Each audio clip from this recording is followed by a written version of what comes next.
प्रतिसाद आहे? आता पत्रकाराला खोटं बोलून चालतं का? कारण हे सोपं नाही. मग पश्चिम महाराष्ट्रातला मराठा समाज इतका उसळला आहे की सरकारकडून चाललेला अन्याय नाही सहन करू शकत तेव्हा.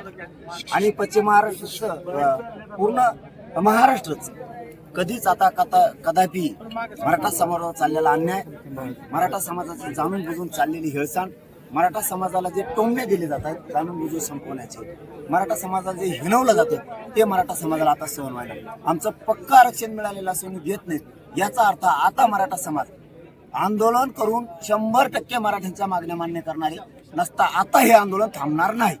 मुख्यमंत्री म्हणतायत की ओबीसी मंत्र्यांना टार्गेट करणं योग्य नाहीये, कोणाचंही प्रमाणपत्र रद्द केलेलं नाही.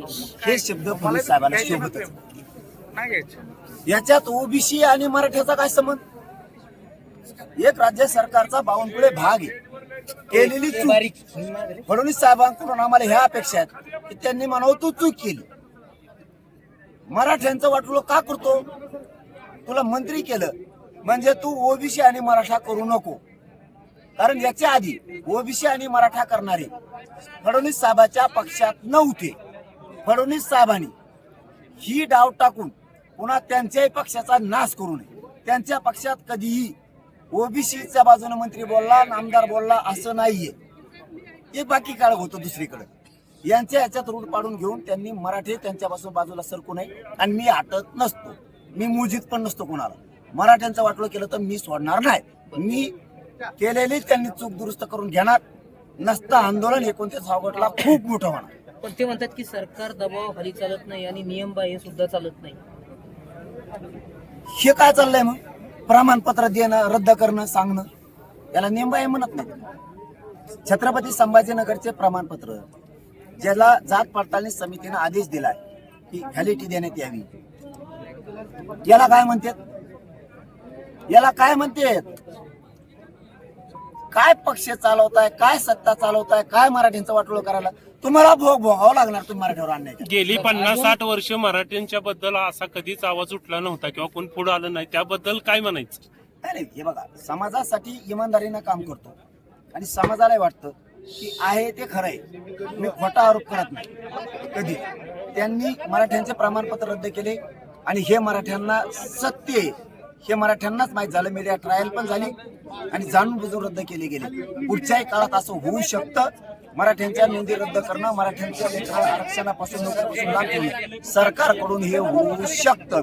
म्हणून मराठा खरबडून जागा झाला. खूप मोठी लाट उसळली राज्यात, खूप मोठी, आणि सरकारला ती परवडणारी नाही. अजूनही वेळ गेलेली नाही. मी रोज तेच म्हणतोय, तुम्ही शिंदे साहेबांनी आणि फडणवीस साहेबांनी त्यांची चूक सुधरा. तुम्हाला कधीच न बघितलेले दिवस बघावं लागते. मराठ्यांसंदर्भात साताऱ्याचे मंत्री असतील, भोसले घराणे असतील, कुणीही मराठ्यांसंदर्भात बोलत नाहीये.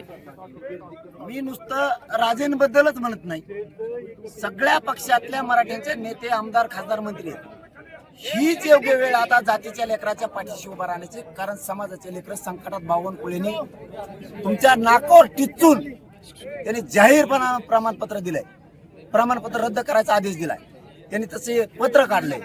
आता मात्र सगळ्या पक्षातल्या मराठ्यांनी जागा होणं गरजेचं. तुम्ही जर जागे नाही झाले ना तर समाजही तुम्हाला कधीच माफ करणार नाही, कधीच. छत्रपतींच्या वारसांना तुम्ही काय आवाहन कराल? साताऱ्यात हे बघा, छत्रपती म्हणजे सगळ्या राजेंनाच नाही तर पूर्ण राज्यभरात जेवढे पक्ष आहेत त्या पक्षातल्या मराठ्यांच्या नेत्यांनाच माझं आव्हान आहे की तुमच्या डोळ्यात एकता जर तुमच्या जातीच्या लेकराचं वाटोळं होणार असलं तर तुम्ही गप्प बसणं योग्य नाही.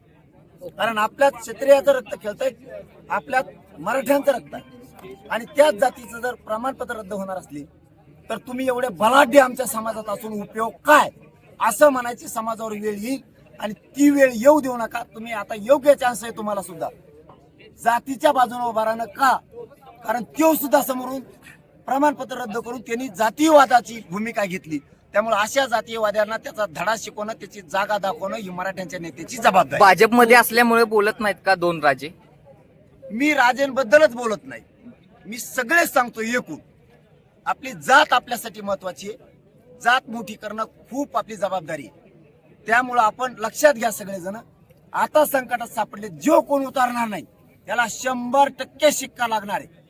जो कोण म्हणतोय तुम्हाला मी, जो कोणी असू दे, जो आता मराठ्यांच्या बाजूने उठणार नाही त्याच्यावरती आपला मराठ्यांचा रक्ताचा माणूस नाही म्हणून 100% शिक्का पडणार. ओके, थँक्यू दादा. थँक्यू दादा.